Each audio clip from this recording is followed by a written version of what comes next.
Hi there, welcome to my YouTube channel. This is Tina from TinaHills.com. If you have a Libra rising or your ascendant is in Libra, then you are very much concerned with justice. This is Cardinal air and ruled by Venus, of course. So you are very Venusian. The rising is the way the world perceives you, the Jungian mask you wear to interface with society. And it is what people notice when you walk into a room. So people notice that Venusian side of you when you walk in. And think of the glyph of Libra, right? Or think of the tarot card of Libra. It's justice, where a lady or Lady Justice is holding the scales. So the scales are the scales of justice as well as the scales of commerce, because the lady holding the scales is Venus. So with the Libra rising, you are very concerned with justice, equality, fairness, but you also have a very sharp understanding of money and finances, because Venus is who is holding the scales. So scales are also of business, right? Venus rules banking, finances. So it's a very human sign. It's a human sign, and it is the only sign whose glyph is inanimate, the scales. Okay, so immediately you understand that there is a detached, cold side to Libra. Wait, what did you say? Libra cold? Aren't they like sort of compulsorily, almost pathologically social? Yes, but on the surface there are very many deep things that are happening underneath the Libra. People don't think of Libra as a very deep sign because, after all, Venus is a pretty straightforward planet. She's a pleasure principle. So Libra is very into pleasure, of course, and harmony and beauty. But Libra has also got a complex energy to it. All air signs do.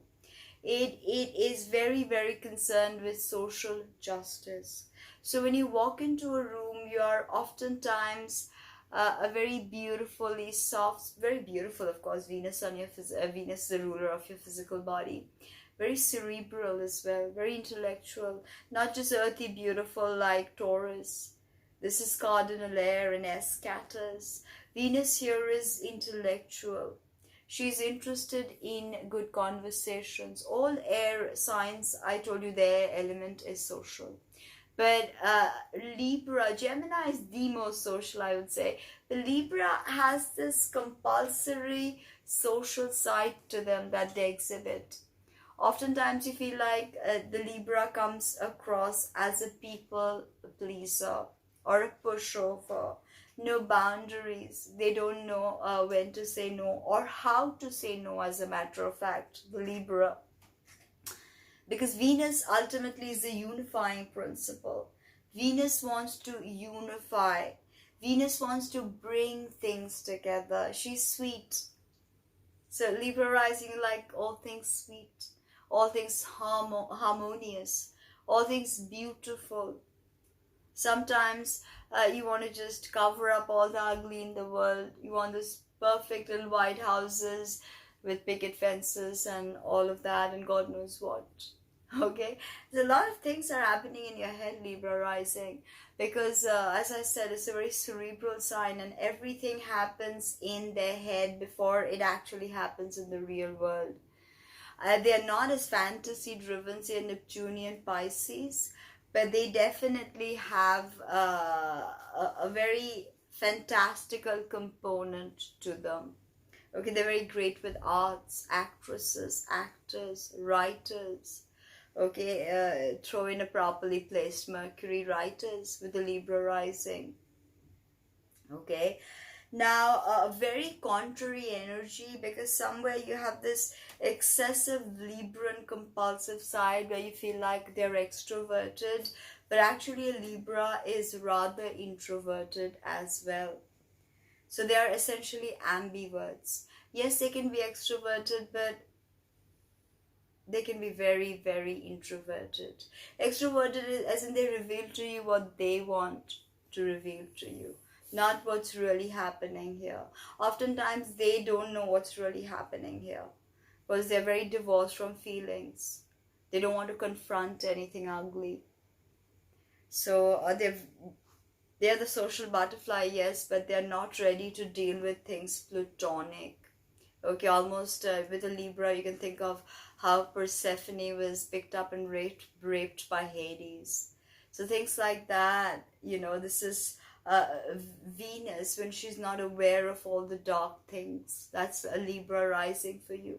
Even for males, this is a feminine centric, feminine point of view. Although air is yang, but this is a yang sign ruled by a feminine archetype. Okay. Uh, Libra rising, you're everyone's friend, but oftentimes you don't have a backbone or you don't have any individuality. Why do I say this? Because who are the symbols of individuality? Sun, Mars. Sun is in fall in Libra, Mars is in detriment in Libra. They don't do well in the sign because they are all about individuation, action. Libra is passive. Okay, it does not like to instigate, although it's cardinal. So that cardinal air is always giving it an initiative to move, keep moving. Okay, air scatters, covers a lot of ground. Don't forget that I told you.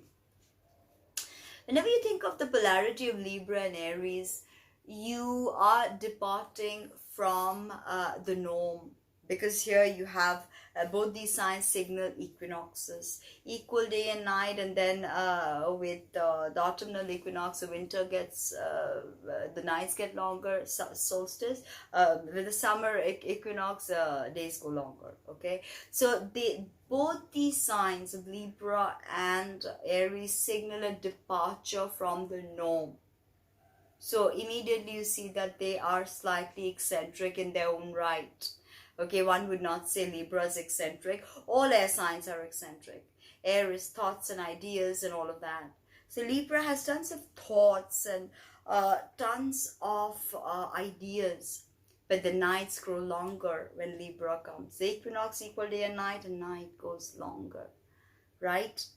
So obviously there's a dark component to it because the sun is in fall. From Virgo onwards, the sun falls. That's why when the sun went into Libra, that is the personification of the story of Christ. Sun in Aries is the birth of Christ, and sun in Libra is the crucifixion of Christ.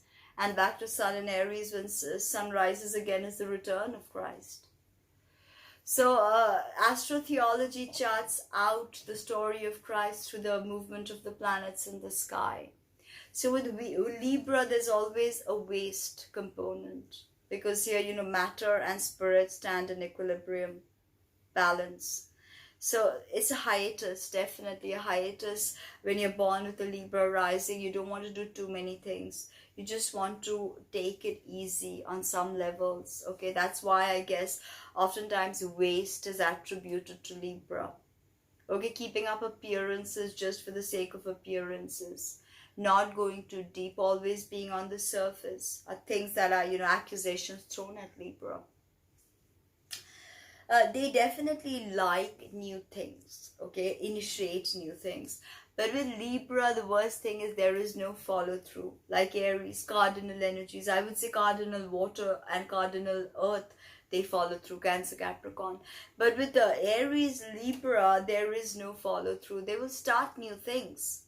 So when you have a Libra rising and you want to get that beauty product, or you want to create that lipstick, or you want to, get a certification, a beauty certification, or you even want to, have spruce up your skills to get into a banking job, whatever it is, you have to complete what you start. And that could be very problematic with you, completion. Okay, sometimes this energy can be very flaky. Yes, they have this veneer of sophistication, but inherently they're very flaky and can be very goofy also. Very active. Air is very active. Yang, air, masculine, very cerebral, like I told you. But not much of substance with the Libra rising.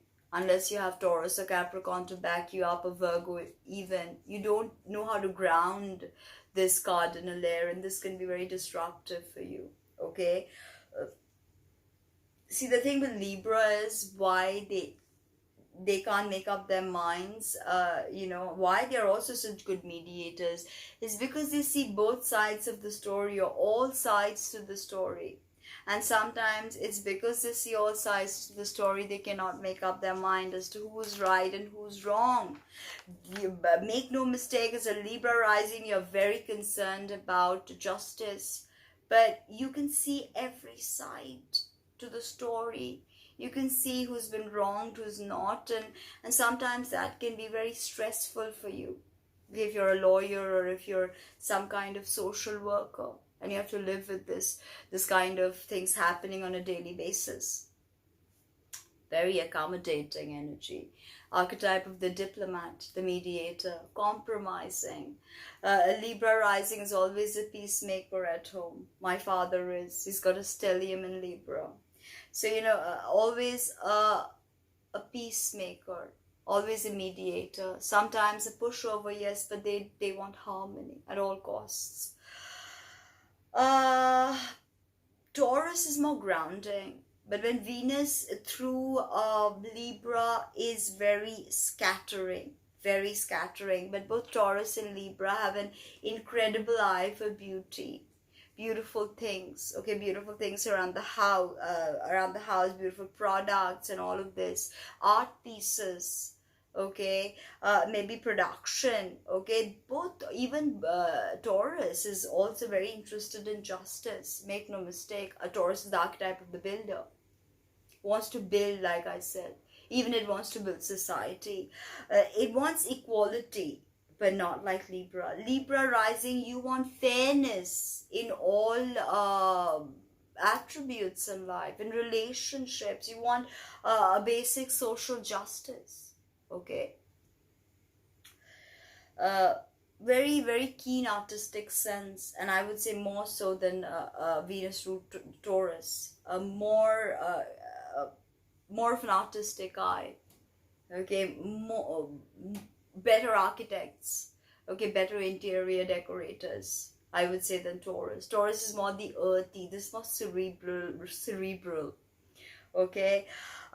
Very good with design and composition, as I was saying. Amazing with architecture, Libra rising. Amazing, even your face architecture, clothing. Some fashion designers, tons of models are Libra rising, actually, because come to think about it, Libra is rules the pelvic bone, the pelvis. So it's what keeps us upright. So tons of Libra risings are beautiful supermodels with drop dead gorgeous looks. It's Venus ruled, and Sun and Mars don't do well here at all in Libra. Okay, now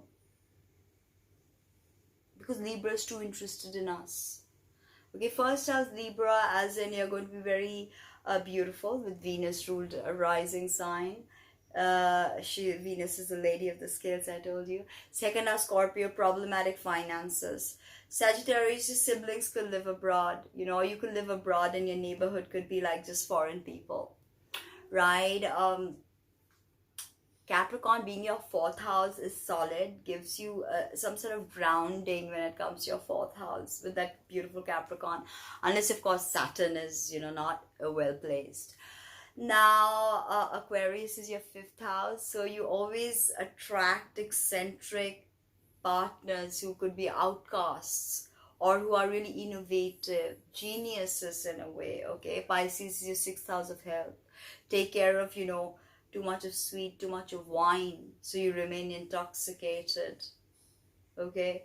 Aries is your seventh house, your polarity. So partner will always try to dominate you. Your partner's Mars ruled will always try to dominate you.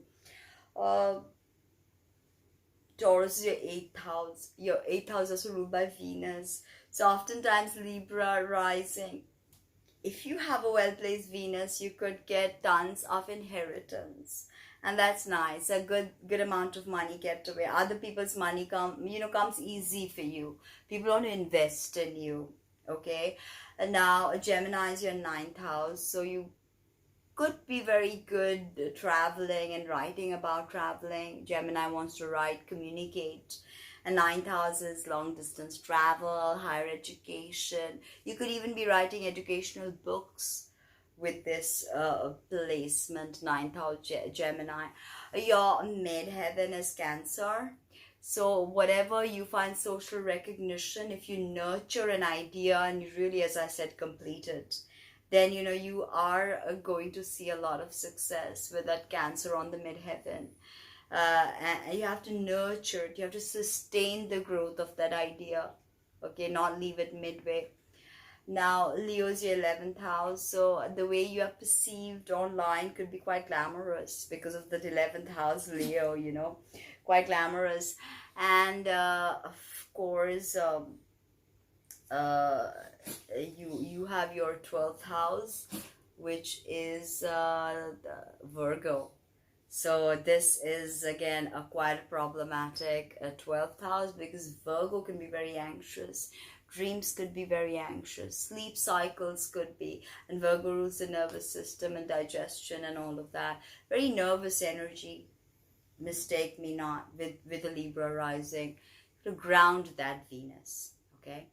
Now moving on to Scorpio, one of my favorite rising signs, one of the most difficult rising signs. But if you figure out the power of the Scorpio rising, you are the alchemist. Scorpio has 3 archetypes: a scorpion that not only stings others but stings itself, and then it becomes the eagle, where it looks at things from a vantage point, and then ultimately it becomes the phoenix resurrected. Scorpio ruled by Mars and by Pluto, of course, a higher vibration of Mars, and this is fixed water, sort of like a very, very powerful modality and element mixed together. Tremendous focus Scorpio rising brings, a tremendous necessity to follow through, persevere, never say never. Fixed signs do that. You never say never. In fact, I love Mars as the ruler of Scorpio more than Pluto. Pluto is more generational, but oftentimes I look to Mars to tell me the story of a Scorpio rising. And when you look at Mars, Mars is so amazing in Scorpio. In Aries, Mars is more bravado. But in Scorpio, you really see how Mars works. Our action principle, the ability to do something fearlessly. Scorpio is fearless. As a Scorpio rising, you are fearless, okay? When you look at Pluto for rulership, you really can't, because Mars gives you more of a nuanced look at the sign of Scorpio.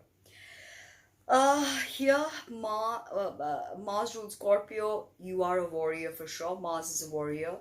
But you're a focused warrior. You're not just a warrior out to take your sword out and fight. No, you are focused. You are lethal. You're like a sniper gun that takes people out. I mean, I don't like gun analogies, but you're like a sniper gun.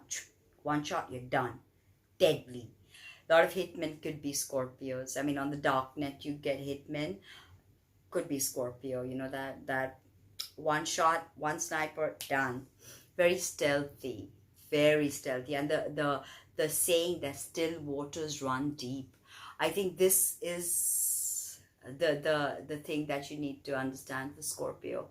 You never know how deep they are. This is the realm of Hades, the unconscious. So it's forever, okay? Because we are the universe looking at ourselves. So the unconscious is actually all the information there is out there in the universe. The unconscious is a direct reservoir tapped into the Akashic records. So Scorpio is very connected to the symbols that come through the unconscious. So you're a great psychic, great healer, great astrologer, great into studying the dark arts, magic, okay? Tons of stuff like that. Scorpio deals with death and rebirth as well. Tons of Scorpios have probably been interested in necromancy and all of the divination, planchets, spirit signs, something that really, motivates a Scorpio. And once they get motivated, they've got to dig deep till they don't till they don't figure out the answers. That's why I was saying pair that Virgo with the Scorpio, and that's it. You got a lethal combination. Drop in a Scorpio rising with a Virgo, not a moon maybe, okay, a Virgo sun, okay, a Virgo sun maybe, yeah, sun in Leo and a Virgo moon, let's just say. Investigator. This is the archetype of the investigator, the detective, the private eye, and all of that, right? A very prickly, very spiky energy. When I was talking about Cancer, I said how the crab and the Scorpio are two animals of the zodiac that are armored.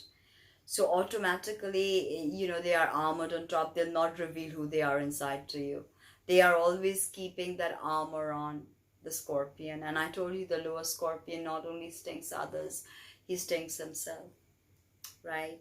It's a very, very difficult birth, okay, the Scorpio rising, but it is a ticket to mastery, believe me. Okay, think of how fixed water is like a river. The river flows, the river flows. You put your hand in and you take it out, and then you put your hand in again. It's not the same water, is it? Because the water has flown. So it's almost like, you cannot quite pin down the Scorpio. You cannot say, okay, 1 plus 1 is equal to 2 and that is how the Scorpio will behave. No, you cannot do that. Maybe you can do that with Virgo. Virgo and Scorpio were fused as one in the Babylonian zodiac, in the Sumerian zodiac. And later on they were broken up and Libra was added. Right? It can be very secretive, very, very secretive. Pluto, Mars rules Scorpio rising, you have secrets. You never tell everybody the whole story. You don't even tell yourself. Or if you are a more elevated person, then okay, you tell yourself. But you will not tell others. And you're very loyal. Most people don't understand that because Scorpio is a very understated sign. It's more vilified than recognized for the hard work it does. And Scorpio in the zodiac not only is interested in macabre things and dark things, but goes looking for such macabre and dark things. And it's not always easy to look for taboo, macabre, occult, dark things. Scorpio not only likes them, he looks for them and he solves them. These puzzles for humanity. That's why they are so important, because they are willing to look into the abyss. Remember what Nietzsche said, that if you keep looking at the abyss, it just looks back. They are not afraid of the abyss looking back at them. Okay? They're ready to stare Hades or Pluto in the eyes. Right? They're not afraid, not afraid. Huge depth of perception if you have a Scorpio rising. You perceive things, even if they do not become clear to you immediately. Once you've reflected and thought about what just happened, things will show themselves to you because you have a huge depth of perception. Never doubt that. Very intuitive. Tune into that intuition. You can never go wrong, Scorpio rising. Believe me. Okay, you see not only the dark and the hidden, the occult, but you also see feelings from other people that the society does not acknowledge. I'm not saying you're a crusader for the vulnerable like Pisces, but you do see things, you do see things and feelings that nobody else will acknowledge. That's when you become the eagle and you're no more the scorpion that stings others in itself anymore, okay? As I said, researching is amazing for Scorpio. Your eyes, when you walk into a room, people see that your eyes. Scorpio rules the sexual organs and the elimination organs. It's a very libidinal, Martian sexual energy. And you like to stalk and prey, but not necessarily like Aries that you pursue someone and then lose interest. No, you like to keep it up. Okay, you like to follow through, definitely. And fascination with all things dark. I think that is very, very, very beautiful about that. And Scorpio and its association with death. You've seen tons of death, and it doesn't scare you the way it scares others, because you're the sign that deals with death, okay, and rebirth. It's a Mars water sign, so it's a very interesting expression of the masculine archetype being played out through the water, I think. Very, very painful. Water is emotion, so immediately you see Mars, which is cutting and cutting and burning in water.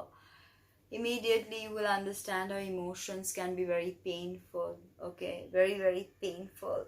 And oftentimes they will be in the mind, exploring realms where life and death sort of intersect, the crossroads. Remember the story of how some person sold his soul to the devil at the crossroads for jazz music. So it's very scorpionic, being at the crossroads in life. It's very, very scorpionic. And there's a tremendous need to succeed in what you do, and no matter how hard you're thwarted, you want to live. Mars through water yin wants to live, wants to survive, wants to thrive, but it's not always easy. That's what your Scorpio rising will tell you, right? Very strategic, of course. Mars through the yin filter of water is a strategist. Mars in Aries is not a strategist. It's a random fighter. I'll just take out my sword and take you down here, but not a strategist. And Mars in Aries does not play a long game. But Scorpio, you play a long game. You're not, interested in today, now. Okay, forget it. I'm going to play the long game. I am gonna wait it out. Scorpio can wait it out. That's why the armor also of the Scorpion. Even Cancerians can wait it out, actually. Think of the marathon runners. Okay, Scorpio's like a marathon runner, and Aries is more like a sprinter, a quick sprint, and that's it, you're done. Right? Scorpio, like Virgo, since they've fused into one, love optimizing things, both these signs, and they like to improve things. And maybe Virgo does not have a master plan, which Capricorn, again, the earth element that has a master plan. But Scorpio has its own plan, its master plan that it will implement, okay? And on that also, they're always improvising and improving and questioning and investigating, okay? Very careful personality, very suspicious. You're very distrustful of people, okay? And you see nuances. You're very watchful. You see people, and you see people's micro expressions, and you see the nuances to the way they react with you, and you can be hypersensitive to that, to body language and gestures and micro expressions, and you see things where nobody sees anything like that. But yeah, you're non-trusting because you're so perceptive. You see through people and their facade totally, okay? Now, if you look at your first house of Scorpio, emphasis on your genitalia and your elimination systems. So always touch base with your sacral chakra, okay? It's orange in color, right below your the navel, okay, is your sacral chakra. Now, Sag is your second house. Money can be made through foreign lands. Money can be made through higher education. Capricorn's your third house, so pretty solid with neighborhoods. Or if you have a conflicted Saturn, problems with neighborhoods and siblings, they can be your great enemies, okay? Aquarius, fourth house, very, very unconventional childhood and upbringing. Mother and father, very eccentric, unconventional, could be problematic. May even, harm you in some ways with that fourth house Aquarius.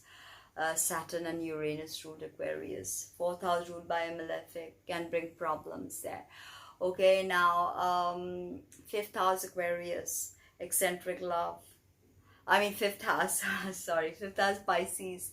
Very psychic, intuitive kind of love. You want connection, you want to fall in love. Almost fantastical love stories you spin. Aries 6th house, be careful of your head. You could have migraines. And as I said, Mars ruled eyes also. So your eyes, Scorpio rising, very penetrating, deep, profound. Okay, now your polarity, right?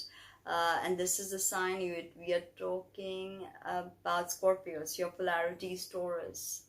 So that's your 7th house. So you do want a good relationship, actually. You do want to settle down and you do want a good relationship. Gemini is your 8th house. So, take care of your lungs. 8th house of death. 8th house also other people's money. So you could, other people's money could be hard with this Gemini energy. You have to, of course, see how Mercury is placed, but it could be difficult. Plans don't always culminate into something. Cancer is, of course, your 9th house, and 9th house means travel. So when you travel, you could become very connected to people there, and you can be, nurturing component with the 9th house Cancer. Now, 10th house Leo, so you're very dramatic in your work life. People see you, not like you can be hidden. Scorpio likes to be behind the scenes, but you can't with that Leo 10th house. People see you. Okay, and now 11th house Virgo. So Virgo is, 11th house is a beautiful house of gifts, blessing from the universe. So here with Virgo there, I think if you serve in some way animals, people, old people, you will get a reward. Okay, you will get a solid reward. Now, moving on to your 12th house, right? And this is Libra for you. So this is quite a difficult scenario again, having your 12th house as Libra.